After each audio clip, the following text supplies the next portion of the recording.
고난주간의 둘째 날입니다.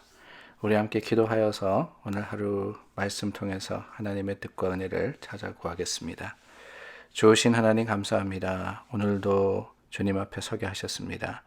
고난주간의 둘째 날 주님의 행적을 생각하며 또한 주님 말씀을 통해서 하나님의 뜻을 찾아 구합니다. 주님 우리에게 지혜를 허락하여 주시고 하나님의 능력과 권능이 믿음의 자랑이 되도록 인도하여 주시옵소서. 예수 그리스도 이름으로 기도드립니다. 아멘. 오늘 저희가 나눌 말씀과 그리고 또 찬송은 찬송가 290장, 찬송가 290장입니다. 그리고 마가복음 14장 43절서부터 52절 말씀, 마가복음 14장 43절서부터 52절의 말씀입니다. 우리 14장 10절 말씀에 유다가 예수님을 팔려고 작정을 한 것을 우리가 보았습니다. 이 한 여인이 예수님께서 제자들과 함께 나병 환자 시몬의 집에서 식사하실 때 향유 옥합을 깨뜨려서 예수님의 머리에 붓습니다. 그 사건을 옆에서 본 가룟 유다가 예수님을 넘겨주려고 작정을 하고는 대제사장들에게 가서 돈을 받고 약속을 하는 거예요. 예수님의 행적을 보면서 자신의 생각, 자신이 바랬던 것과는 너무나도 차이가 있음을 깨닫고는 예수님을 팔아넘겨야 되겠다 생각을 했습니다. 그리고 오늘 일어나는 사건, 예수님이 죽으신 날, 바로 성금요일이죠. 성금요일 새벽녘에 일어났던 사건입니다. 유다가 제사장과 서기관들 그리고 장로들로부터 파송된 무리를 이끌고 예수님이 계신 곳으로 옵니다. 미리 계획을 세웠는데 유다가 입맞추는 사람이 바로 예수님이다라고 약속을 한 거예요. 그리고는 와서는 유다가 평상시보다 더 과장해서 예수님을 포옹하고 입맞추게 됩니다. 유다의 입맞춤은 배반의 입맞춤이었습니다. 예수님을 팔아넘기기 위한 작심이었고 그리고 또 그 배신의 마음이었습니다. 그런데 예수님께서 그 모든 것들을 모르실 리가 없었습니다. 유다가 행하려는 것을 아셨고 또한 그 행위가 무엇인지를 이미 알고 계셨지만은 유다를 막지 않으십니다. 오히려 인사를 받으시고 입맞춤을 허락하시죠. 자신에게 일어날 일이 어떤 것인지 이미 아셨고 또 그것을 계획하신 분이 하나님이시며 하나님의 뜻임을 아셨기 때문에 하나님 뜻에 복종시키고 그리고 그 뜻을 따라갔던 겁니다. 그런데 작은 사건이 일어납니다. 군사들이 예수님을 잡으려고 했을 때 예수님 곁에 있던 제자가 가로막아 섭니다. 47절 말씀에 보니까 칼을 빼어서 대제사장의 종을 쳐서 귀를 떨어뜨렸다 그랬습니다. 요한복음에 보면 이 사람이 바로 베드로다 그러죠. 그런데 예수님께서 그때 말씀하십니다. 48절과 49절의 말씀입니다. 48절과 49절의 말씀을 보면은 예수님께서 제자들을 말리시면서 하시는 말씀이 너희가 강도 잡는 것 같이 검과 몽치를 가지고 나를 잡으러 나왔느냐. 내가 날마다 너희와 함께 성전에 있으면서 가르쳤으되 너희가 나를 잡지 아니하였는데 왜 지금 나를 잡으러 왔느냐. 이 모든 것들이 성경이 이루어지는 것이다 라고 말씀하십니다. 성경을 이루려 함이로라. 마치 강도를 잡는 것처럼 검과 몽치를 가지고 왔지만은 성경의 말씀이 이루어지는 것이다 하면서 순종하셨던 겁니다.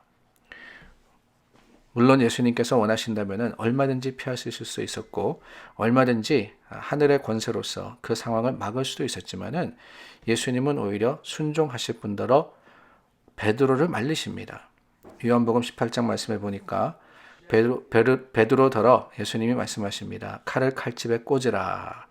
아버지께서 주신 잔을 내가 마시지 아니하겠느냐. 참 대단하십니다. 어떻게 보면 가장 두렵고 또한 가장 어려운 순간입니다. 우리가 어제 나누었던 말씀과도 같이 예수님의 마음, 그 예수님의 마음이 어땠을까? 고난스러웠습니다. 예수님의 마음은 고통이었습니다. 그런데 그럼에도 불구하고 이 마지막 순간에까지 제자들을 말리시고 또한 본인에게 다가오는 그 죽음을 담담하게 맞으실 수 있는 그 예수님의 모습 놀랍기가 그지 없습니다.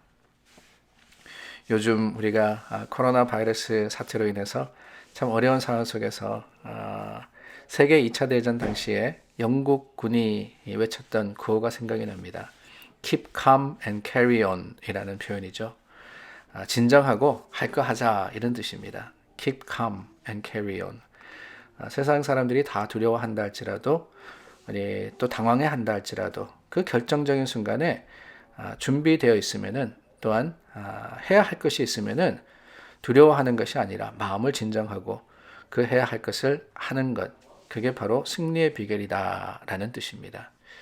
그러고 보면은 예수님께서 이 결정적인 순간에 분노나 섭섭함이나 오히려 어떠한 다른 감정이 아니라 주님을 따르는 하나님의 뜻을 행하는 모습을 볼 때 예수님의 모습이 바로 keep calm and carry on이 아니었나 하는 생각이 듭니다. 그런데 여러분, 그 마음이 어디서 올까? 그 마음이 어디서 왔을까? 예수님의 마음은 도대체 어떠한 근원을 가지고 있고 어떠한 이유로서일까?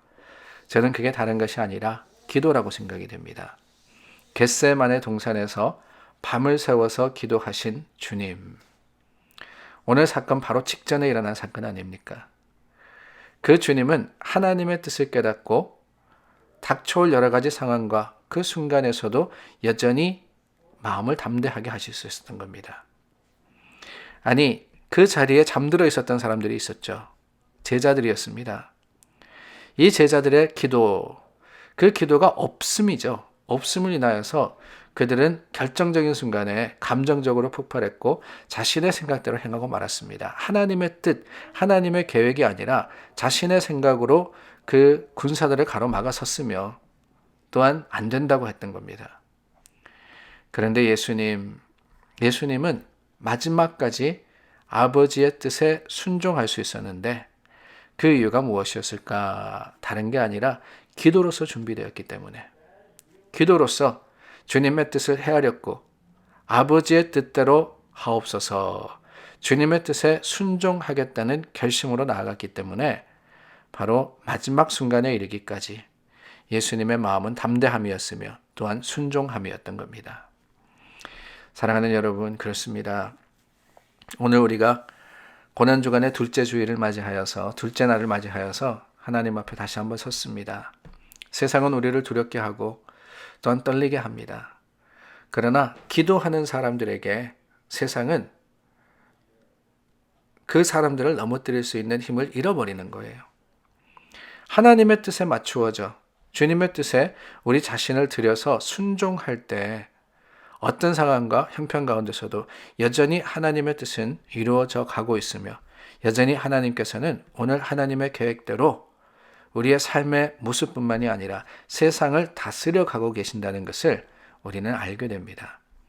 그러므로 내 힘으로, 내 뜻으로, 내 능력으로 무엇을 하려고 하는 것이 아니라 하나님의 뜻에 맞추어질 수 있는 그 힘과 은혜, 그 힘과 능력이 주님께로부터 오므로 오늘 주님의 뜻에 맞추어진 하루의 삶을 사는 저와 여러분들이 다 될 수 있기를 예수님의 이름으로 축원합니다. 기도하겠습니다. 좋으신 하나님, 기도하셨던 예수님, 하나님의 뜻과 그 계획에 순종하셨고 또한 마지막 순간에 이르기까지 평안하셨습니다. 오늘 우리도 주님의 모습을 담기를 소망해 봅니다. 기도가 그것을 가능하게 함을 깨달을 때 주님, 오늘도 기도 가운데 하나님을 찾고 구하게 하여 주시고 그 기도가 힘과 능력이 되어서 하나님을 향하도록 도와주시옵소서. 주님, 이 고난주간의 둘째 날 하나님 우리와 함께 하시며 우리의 예배를 기뻐 받으시기를 원하올 때 예수님 이름으로 기도드립니다. 아멘. 사랑하는 여러분, 오늘도 서로를 위해서 기도해 주시기를 바랍니다. 사순절 이제 마지막 주간을 보내고 있습니다. 이번 주일 부활주일인데 이 모든 예배와 또한 우리 드림을 통해서 하나님 홀로 영광 받으시도록 기도해 주시기를 바라고요. 오늘 화요일 아침입니다.